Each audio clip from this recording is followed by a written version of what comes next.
You don't need to spend $10,000 in parts while cutting your Jeep to shreds just to have a little fun on the trail. No! Today, our guys take a stock Jeep JK, add an affordable lift kit, and more. It's trail-worthy how-to without breaking the bank. Actually provide the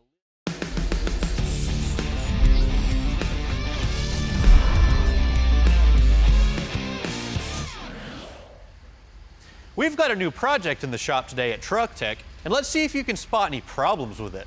It's a 2009 Wrangler Unlimited trail-rated four-wheel drive, four-door Jeep JK. And you can see it runs and drives pretty good, but there is one major problem with it. It just has no character.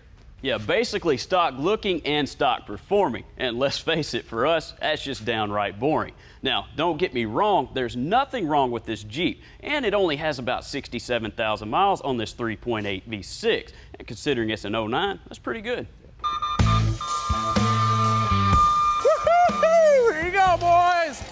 I heard you were building a JK, so I brought you some tires. I brought you some 40s. Hey guys, it's Ian from the Extreme Shop down the hall, and man, those are some huge tires. I really hope you're not serious. No, right I am now. serious. Every JK works well on 40s. Man. You know, these 40s are pretty cool, but to get them underneath our Jeep and have them live, we're gonna have to have a whole bunch of lift, cutting some stuff up, 1-ton axles, and a whole bunch of horsepower to get them to spin. Now, all that is very expensive and maybe not so practical to live with every day. And not to mention, your fuel mileage will suffer. And the road noise, man, I need to hear the stereo. Those are all acceptable sacrifices to get 40s on a JK. I mean, seriously, guys, think about it. Dana 70, you know, we could ditch these flares, cut this thing up, Yeah. and even chop it in half, stretch the wheelbase out. It's stuff we do all the time down the hall. We could do that. And we may hit some mild trails, but I don't think we're gonna hit anything as extreme as you do. I don't plan on flipping this thing down the hill. See, for me, a mild trail needs a 40. But if you don't see it my way, I'm taking my 40s, and I'm going back to my shop, and I'm gonna cut a truck in half, I'm gonna put these on it, because it's a one-time deal only. One-time Maybe offer. one day, maybe one day. We'll give you a call if we need anything. No, I'm good. Have fun at the mall. Wait, I'm going the wrong way. That's better. Mall. Always nice to see you, though. We're going to show you how to improve the looks and off-road performance of your late model, daily driven Jeep. This is JKS Manufacturing's J-Spec 3.5-inch suspension system, and at the heart of it are these dual-rate lift coils. To keep the springs under control, JKS includes these Fox 2.0 high-performance shocks that'll perform flawlessly even under the harshest operating conditions. To correct for any geometry changes in the front, JKS provides us adjustable track bar. The kit also includes any necessary brackets and bump stop relocators. When you need just a little more articulation, JKS provides the sway bar quicker disconnects. And we're going to start by installing the front suspension.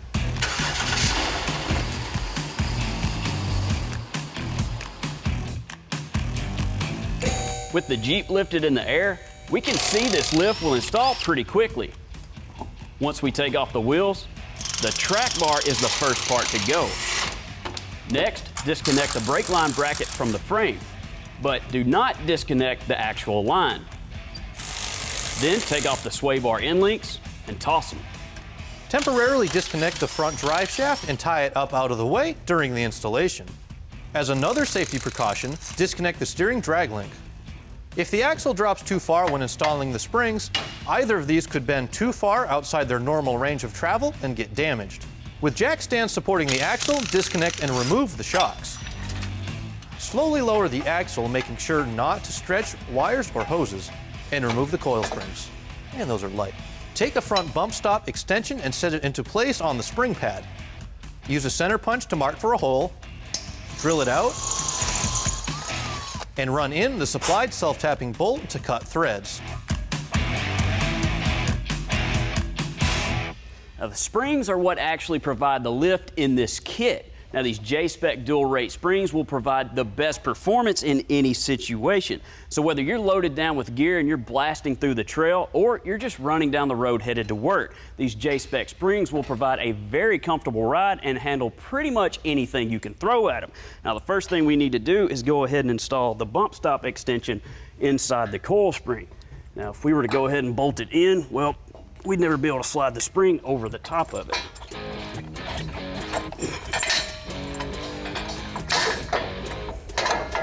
There we go.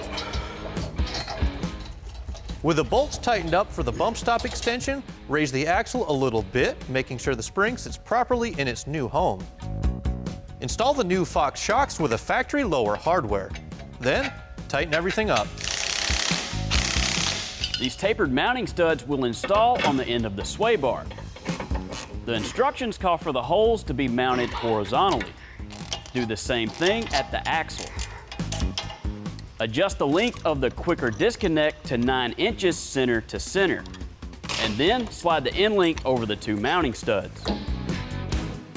We'll now throw in the front adjustable track bar using a ratchet strap to align the axle. The length can be fine-tuned later if the axle is off-center. The last thing to install is the brake line relocation bracket. This way you won't damage the brake line with the new lift. This JKS 3.5-inch lift kit is a great overall system, and it's designed to work with up to a 35-inch tall tire. It's perfectly engineered and comes with everything you need to install it. We're only halfway done, and it should take you 5 to 6 hours. We've elected to run a 33-inch all-terrain street tire so Jeremy can hear that stereo. And we'll tell you more about these coming up. Next, taller springs and beefy shocks round out the package.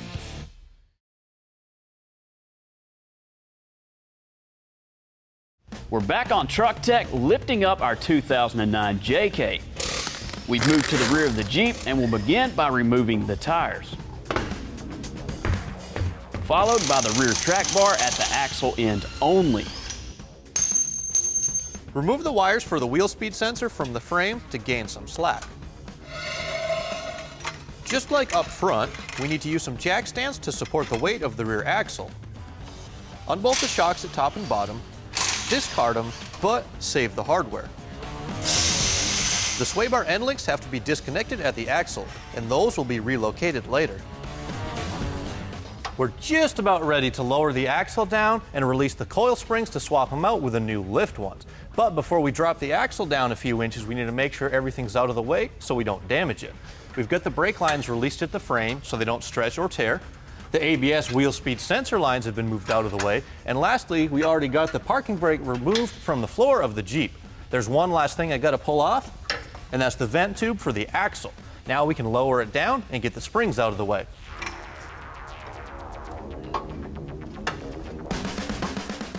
Side by side, you can see where this JKS kit gets its lift.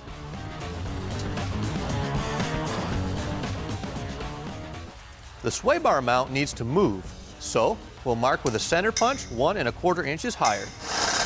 Then drill them out. Touch up the bare metal to prevent rust,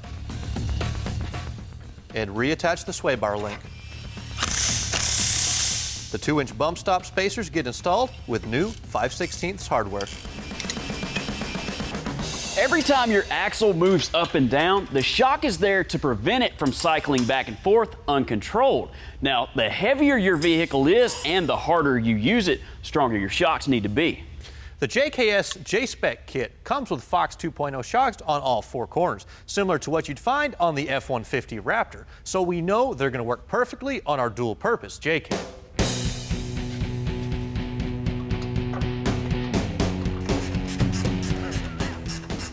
Out of there. Install the track bar relocator on the rear axle with the factory bolt going through this spacer.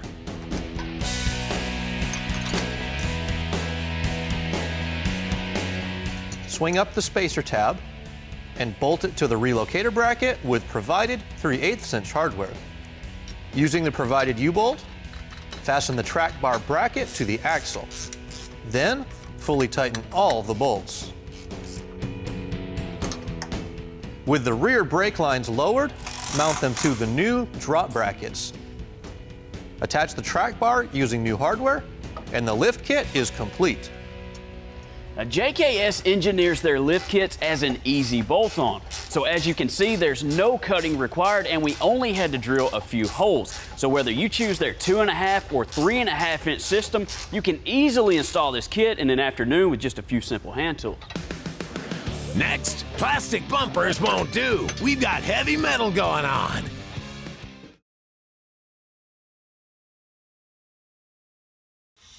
Many people upgrade to larger diameter wheels like 22s for looks, or bolt on a set of larger off-road tires and never even question stock braking performance. Now, why should you? Rotational inertia.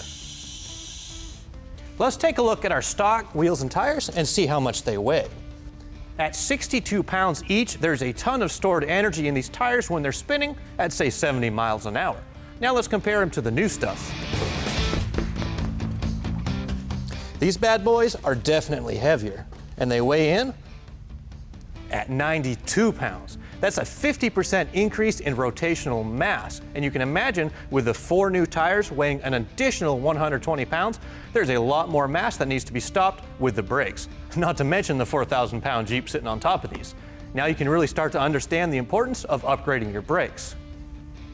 To slow our Wrangler down, we're installing EBC's GreenStuff 7000 series performance brake pads. They're engineered specifically for trucks, SUVs, and 4x4s. The friction material is designed for low dust and longer life. And to complete our brake upgrade, we went back to EBC and picked up their USR Slotted Rotors. They're made of high-quality gray iron. They run quieter and at cooler temperatures and work in tandem with our high-friction brake pads for longer wear. We'll get started with installation up front. Some guys throw on a 3.5-inch lift and a set of 33s or 35s without considering a brake upgrade. Well, that's a big mistake. They'll soon find out their truck takes longer to stop, not to mention their brake parts will wear out prematurely.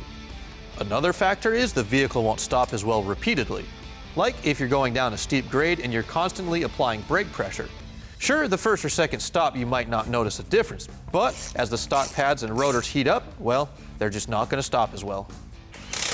For rolling stock on our JK, we went to Mickey Thompson and picked up a set of their Baja ATZ P3 tires. The tread is a hybrid design between an all-terrain and a mud-terrain, which means they'll ride smooth and quietly down the highway, and when you get them off-road in the dirt and the mud, they'll get excellent off-road traction. They're a 275/70/18, which, for the non-metric guys, is a 33. For wheels, we also went to the Mickey Thompson catalog and picked out a set of their 18x9 MT Metal series. It's an 8-spoke design, and the matte black finish is going to match perfectly with the next parts we're going to throw at this Jeep. To complete the exterior transformation of our Jeep, those stock bumpers have to go. And we're going to be replacing them with these full-width trail bumpers from Rusty's Off-Road. They're made from 3/16" steel, laser cut, and CNC formed right here in the USA. They come with pre-installed D-ring mounts, a tab to mount a light bar, and this bumper also accepts the JK stock fog lights. That'll make for a really clean OE look. The first step is to remove the plastic shield under the bumper and remove the 8 bolts holding the bumper in place. All right, perfect. After we transferred the fog lights, we can get our Rusty's off-road trail bumper into place by using the supplied hardware. Before tightening it down, make sure the bumper is centered and level, then snug it down for good. I'll make some trim lines so we can reuse the plastic shield before cutting it with an air saw. This will still provide a little protection underneath and is a little more pleasing to the eye. Once we reinstall it with the factory clips, we can move on to the rear.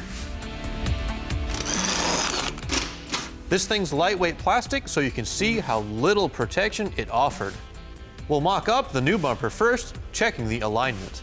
Then, mark for the hole in the passenger side rear frame rail and drill using a 1/2-inch bit. This new bolt tab slides into the hole we just drilled. The bumper uses the stock holes on the front and this new long bolt with a spacer. Looking good. Plus, we've got the goods on adding more power. Stay tuned.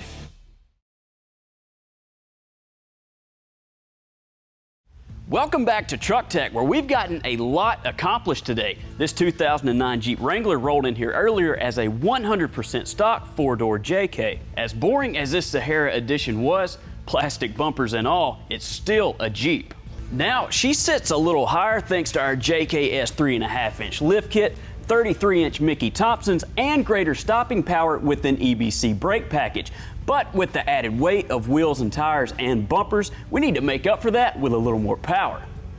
To accomplish that, we're going to install what I call the performance trifecta, or the big three. And these are the first modifications that people make to their truck to increase the horsepower, and consists of a cold air intake, an exhaust, and a programmer. We picked up a Diablo Sport inTune i2 from Summit Racing. This lets us get inside the Jeep's computer to add a little bit more horsepower and adjust for the larger diameter off-road tires. We can expect to gain up to an additional 15 horsepower and 20 pounds of torque. That'll get us started in the right direction. To complement the tuner and get some more power out of our 3.8, we also went to Summit Racing and picked up this cold air intake for our Jeep. It features this high-flow, non-oiled air filter. The power gains are thanks in part to this larger diameter, low-restriction inlet pipe. Compared to the factory one, it's much bigger. To get that exhaust gas out of the end of the Jeep, we went to Borla and picked up their Touring Series catback exhaust. It's 100% stainless steel and has dual tips that make the back end of the Jeep look a lot better. It's also going to sound a lot better without being obnoxiously loud. That's the best part of the Touring Series from Borla. It also features their straight-through multi-core design that keeps the velocity of the exhaust gases really high, which, as we all know, increases power. Overall, we have a pretty stout performance combination for our 3.8-liter Jeep. Cold air kits are a breeze to install. With the factory stuff out of the way, these two well nuts replace the factory grommets. Then the cool air dam panels are set in place, followed by the new intake tube. The open dam around the new filter provides a steady full flow of cool outside air into the engine, which translates to more power. Moving on to the exhaust, the first order of business is to remove the old parts. A Sawzall is often the best way to make room for the new stuff. With the rubber hangers released, the muffler section is gone. I'll cut through the exhaust clamp since the nut is inaccessible. You can see why I cut off the muffler. This connection is fighting me, but with a little persistence, the old system is finally separated. I'll slide the resonator on and loosely tighten the clamps. Then add the over-axle pipe and connect it to the hanger. Next is the muffler, which swings up into the other hanger. It connects to the axle pipe and the exhaust tips finish the job. There's a couple of reasons for going with a tuner when making upgrades like we have to our Jeep. When you go with a larger off-road tire, that can sometimes cause your transmission to shift improperly and get your speedometer out of whack. But with this Diablo inTune iTune tuner, we can correct those transmission shift points so we don't cause any damage and get our speedometer right on point. May even save you from getting a speeding ticket. This tuner is plug and play. Just follow the instructions on the screen and answer a few yes or no questions. The Easy Tune option lets us change different octane tunes along with gear ratio and tire size. We went with 33s. The Diablo i2 has advanced settings allowing changes to spark, idle, and fuel delivery. It also allows you to store up to 5 custom tunes. That's a pretty cool little tuner. Hello? LT, where are you? Whether you're new to the art of welding or just need a portable MIG solution for your home or shop, the Miller-Matic 211 is a welder you'll never outgrow. It features advanced auto-set technology which will take the guesswork out of setting voltage and wire speed. You just dial in the diameter of wire you're using and the material thickness and you're good to go. The 211 can be configured to work with 120 or 240 volts and can also work with flux core or solid wire. It also comes with a regulator and the gas line to hook up to your shielding bottle. And prices are just under $1,100. This is LMC's new all-chrome special edition grill for the 81 through 88 Blazer and Jimmy. It's made of injection molded plastic, so you don't have to worry about bent bars or a dull finish that's normally associated with an aluminum or billet grill. Now you can check out lmctruck.com for more. Well, we've made a pretty substantial visual change on our 2009 JK, from the bone stock Jeep that we rolled in with to this. Yeah, man, this thing turned out really nice, and we may bring it back, throw some LED lights on it, and maybe even a new top, but what do you say we go out and see if we can find a trail? Let's hit it. Let's do it.